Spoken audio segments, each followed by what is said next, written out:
Selamat berjumpa kembali dalam kelas filsafat ilmu. Pembahasan kita kali ini adalah tentang eksplanasi ilmiah. Nah, intinya eksplanasi ini dipandang sebagai tujuan ilmu dalam arti tertentu. Oleh karena itu, lazim dipercaya bahwa ilmu mesti memberi eksplanasi atau penjelasan tentang mengapa sesuatu terjadi. Ini melampaui deskripsi tentang apa yang terjadi maupun prediksi tentang apa yang akan terjadi.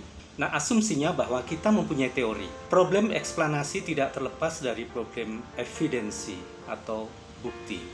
Pertanyaannya dalam hal ini adalah, adakah evidensi atau bukti untuk percaya pada teori tertentu? Lalu tentang penyimpulan eksplanatori, ini adalah satu penyimpulan dari himpunan data menjadi hipotesa yang akan menjelaskan data. Lalu tujuan umumnya dari eksplanatori ini adalah memberikan apa yang diperlukan secara individual serta kondisi yang cukup agar eksplanasi memuaskan. Dan sehubungan dengan itu, pembahasan kita setidak-tidaknya 5 hal. Eksplanasi versi Hempel dan Oppenheim, ini adalah eksplanasi CLM, Covering Law Models. Kedua, eksplanasi Salmon, ini eksplanasi dalam artian causation. Ketiga adalah eksplanasi versi Klitscher dan Friedman, eksplanasi dalam artian unification. Keempat, eksplanasi versi Van Fraassen, eksplanasi pendekatan pragmatik. Dan akhirnya adalah eksplanasi versi Nagel, eksplanasi dalam arti reduction. Baik, pertama-tama akan kita coba cermati tentang eksplanasi Covering Law Model atau CLM. Nah, apakah sebenarnya penjelasan ilmiah itu? Apa yang sebenarnya dimaksud ketika kita mengatakan bahwa sebuah fenomena dapat dijelaskan oleh ilmu? Ini merupakan pertanyaan klasik dan sudah ditanyakan oleh para filsuf sejak zaman Aristoteles. Tetapi awal penjelasan ilmiah berupa CLM atau Covering Law Models dikemukakan baru pada tahun 1948 oleh filsuf empirisme logis berkebangsaan Amerika, yaitu Carl Hempel dan Paul Oppenheim. Teori CLM ini menggunakan model deduktif nomological, sering disingkat dengan model DN. Nomological ini mengacu pada hukum dari kata Yunani nomos. Carl Hempel memberi catatan bahwa penjelasan ilmiah lazim diberikan untuk menjawab pertanyaan mengapa yang bertujuan mencari penjelasan. Mengapa X? Di sini X adalah explanandum dan jawaban karena Y di sini Y adalah explanan. Hempel mengatakan bahwa satu penjelasan ilmiah mempunyai struktur argumen yang logis, di mana sejumlah premis diikuti satu kesimpulan. Nah, kesimpulan ini menyatakan sebuah fenomena yang butuh penjelasan benar-benar terjadi, dan premis-premisnya memberitahu kita mengapa kesimpulan itu benar. Hempel juga menyatakan untuk menjelaskan suatu kesimpulan, premis harus memenuhi kriteria berikut. Pertama, premis-premis harus berhubungan dengan kesimpulan. Kedua, premis-premis semuanya harus benar. Ketiga, premis-premis harus terdiri dari paling tidak satu hukum umum. Nah, fenomena yang akan dijelaskan disebut explanandum.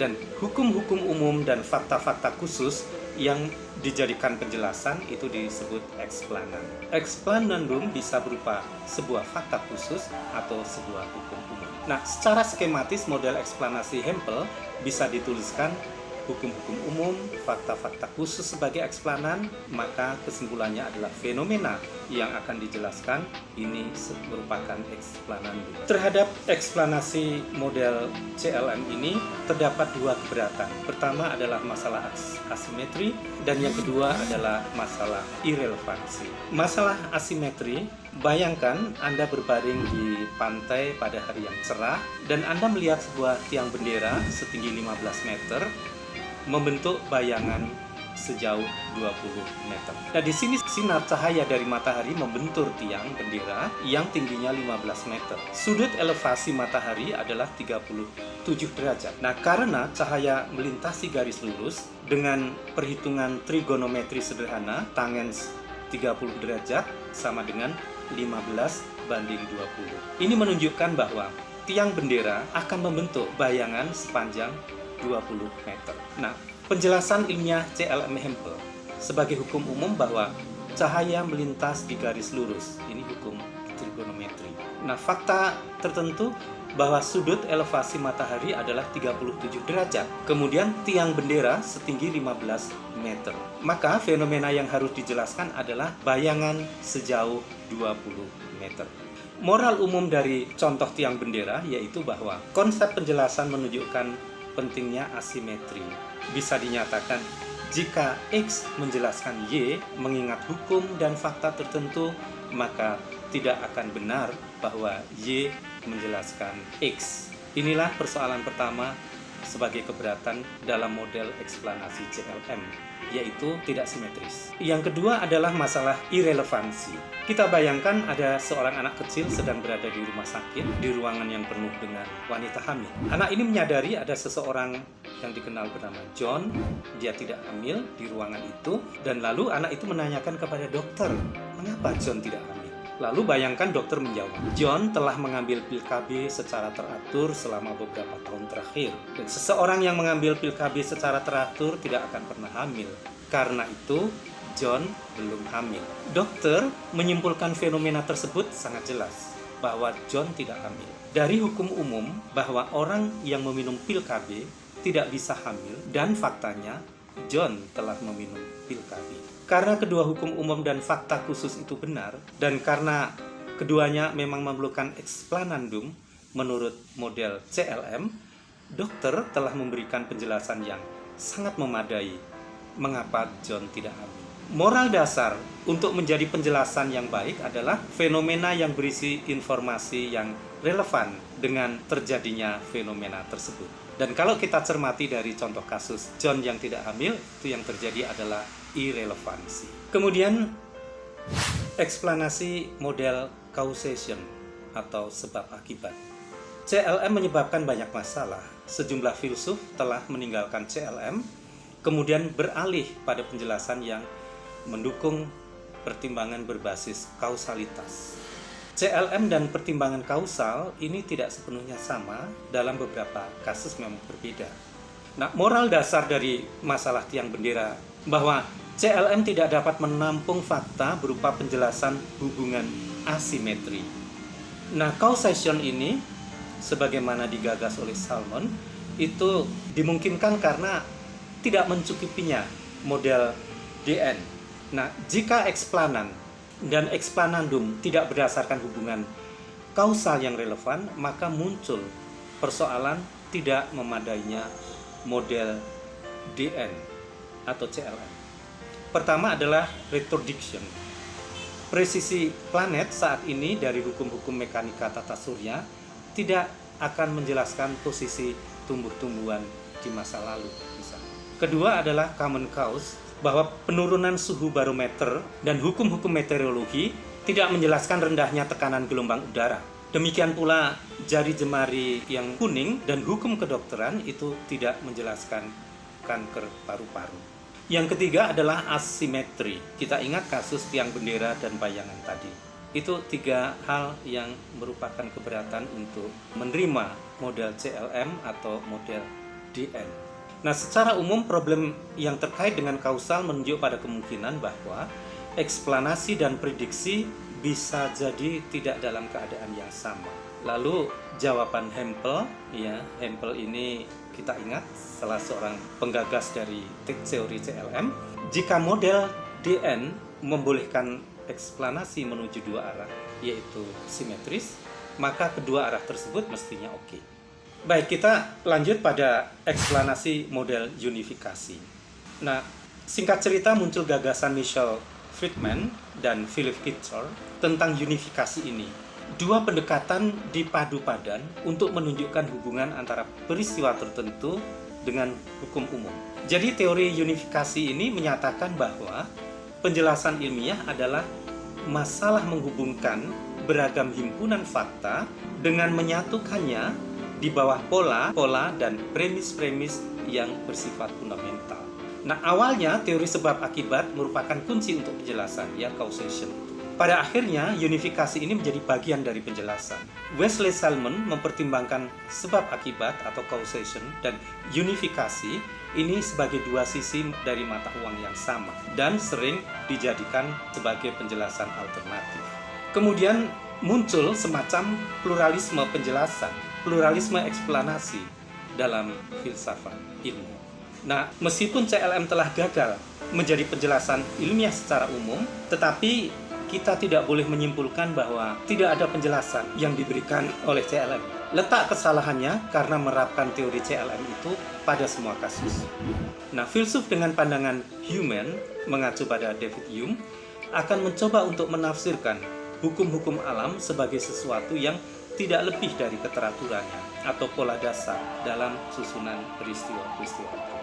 Lalu Philip Kitcher, beliau lahir 1947, mengemukakan dua klaim. Pertama, eksplanasi CLM Hempel penuh dengan kesulitan. Dan kedua, CLM merupakan pandangan resmi empirisme logis. Selain itu, terdapat pandangan tidak resmi dan pandangan ini melibatkan unifikasi. Kitcher sendiri mengembangkan dan mempertahankan unifikasi ini. Nah, dua harapan terkait dengan eksplanasi ilmiah, bahwa teori tentang eksplanasi itu harus pertama menunjukkan bagaimana eksplanasi ilmiah meningkatkan pemahaman kita. Dan kedua, eksplanasi ilmiah itu memampukan kita menilai secara memadai untuk mempertahankan embrio teori-teori dengan daya tarik kekuatan eksplanatorinya. Maka klaim Kitcher bahwa CLM tidak memenuhi dua harapan tersebut. Nah, tidak seperti model unifikasinya. Kemudian berikut tentang eksplanasi versi pragmatik menurut Van Prassen. Nah, dalam satu contoh visual di sini diajukan pertanyaan, mengapa Margi menikahi Homer? Nah, lalu ada penjelasan bahwa eksplanatori itu tidak akan kehabisan ekspresi sintaksis dan semantisnya. Maka dari pertanyaan mengapa Margi menikahi Homer itu bisa muncul tiga variasi. Pertama, mengapa Margi garis bawah pada Margi menikahi Homer. Kedua, mengapa Margi garis bawah menikahi Homer. Dan ketiga, mengapa Margi garis bawah Homer. Nah, apa yang membedakan tiga pertanyaan tersebut adalah topiknya, ya, fokus. Nah, maka eksplanasi itu bervariasi sesuai dengan konteks. Nah, ini inti dari penjelasan dari Van Prassen, bahwa eksplanasi bersifat ilmiah hanya dalam kasus menggunakan hubungan baku yang relevan dengan teori dan metode eksperimental yang diterima oleh para ilmuwan pada saat eksplanasi itu ditawarkan. Pendekatan pragmatik di sini tidak dapat mengidentifikasi secara independen apa corak khas eksplanasi ilmiah dari yang non-ilmiah. Lalu di sisi lain dapat dikaitkan dengan contoh tandingan yang menimpa model DN dan dapat menandai distingsi antara eksplanasi yang benar dan eksplanasi yang bagus. Eksplanasi yang benar misalnya menggunakan QM untuk menjelaskan mengapa pasak 4 persegi tidak cocok untuk lubang bulat, dan contoh eksplanasi yang bagus misalnya menggunakan teori fisika Newtonian untuk menjelaskan fenomena gaya dan besaran gaya. Lalu berikutnya adalah tentang pluralisme dan kontekstualisme. Nah, di sini dimungkinkan muncul semacam pluralisme eksplanasi dalam filsafat. Ini langkah benar, tetapi perlu dikritisi bahwa seluruh masalah didekati dengan cara yang salah. Hal paling aneh pembahasan eksplanasi oleh para filsuf karena mengasumsikan bahwa eksplanasi memerlukan analisis tentang hubungan khusus tunggal atau daftar singkat dari hubungan khusus. Nah, ini merupakan sesat pikir bahwa ada satu relasi dasar dengan hubungan jelas, seperti dalam teori CLM, teori sebab akibat, dan juga unifikasi. Tetapi juga sesat pikir bahwa ada beberapa dua atau tiga hubungan yang pasti. Nah, pandangan alternatif mengakui bahwa ide eksplanasi beroperasi dengan cara yang berbeda dalam ilmu yang berbeda, dan bahkan berbeda dalam bagian dari satu ilmu, tetapi pada waktu yang berbeda. Nah, standar eksplanasi yang baik di bidang A tidak diperlukan di bidang B, dan analisis eksplanasi yang tepat semacam kontekstualisme. Pandangan ini memberlakukan standar untuk eksplanasi yang baik itu tergantung pada konteks ilmiah. Lalu akhirnya kita sampai pada pembahasan tentang reduksi dalam kerangka pemikiran Ernst Nagel, bahwa setiap disiplin ilmiah atau cabang ilmu mempunyai tugas yang berbeda. Untuk menjelaskan kenapa karet tidak menghantarkan energi listrik, itu adalah tugas fisika. Lalu untuk menjelaskan kenapa kura-kura punya waktu hidup yang lama, itu adalah tugas biologi dan seterusnya. Nah, hal ini mengarah ke teka-teki filsafat. Bagaimana biologi yang mempelajari kesatuan fisik itu tetapi tidak dapat direduksi ke dalam fisika. Contoh kasus, fakta biologis bahwa sel saraf hidup lebih lama dari sel kulit. Nah, sel adalah kesatuan fisik. Maka seseorang mungkin berpikir bahwa fakta ini akan dijelaskan oleh fisika. Lalu kasus lain, sel terbuat dari atom. Namun pengaturan tetap tentang atom tersebut akan sangat berbeda pada sel yang berbeda. Dari contoh kasus tersebut disimpulkan bahwa fisika tidak akan pernah bisa menjelaskan prinsip biologi karena pemetaan konsep sel biologi dan pemetaan konsep fisika tidak berkesinambungan satu sama lain di tempat yang diperlukan. Jadi, kita punya penjelasan kenapa biologi tidak dapat direduksi ke fisika meskipun sel merupakan kesatuan fisik. Akhirnya kita sampai pada bagian akhir, refleksi dengan pertanyaan, bisakah ilmu menjelaskan segalanya? Banyak persoalan besar di dunia ini yang telah mampu dipecahkan oleh ilmu. Namun, banyak juga persoalan, fakta-fakta yang masih belum bisa dijelaskan sepenuhnya atau bahkan belum bisa dijelaskan sama sekali oleh ilmu. Contoh kasus, kita tahu bahwa molekul seperti atom muncul pada awal mula terciptanya kehidupan. Namun, kita tidak paham bagaimana molekul-molekul tersebut ada sejak awal. Lalu, fakta bahwa anak autis memiliki daya ingat yang sangat baik dan banyak studi yang telah mengkonfirmasi fakta tersebut. Namun, belum ada satupun yang dapat menjelaskannya. Mengapa? Nah, beberapa filsuf menyatakan bahwa ilmu tidak selalu bisa menjelaskan segalanya. Karena untuk melakukan eksplanasi dibutuhkan prinsip-prinsip dan ketentuan dasar sebagai pendukung. Dan ketika satu eksplanasi tentang satu persoalan tidak ada sangkut paut dengan kedua hal tersebut, maka persoalan ini tetap tidak akan terpecahkan.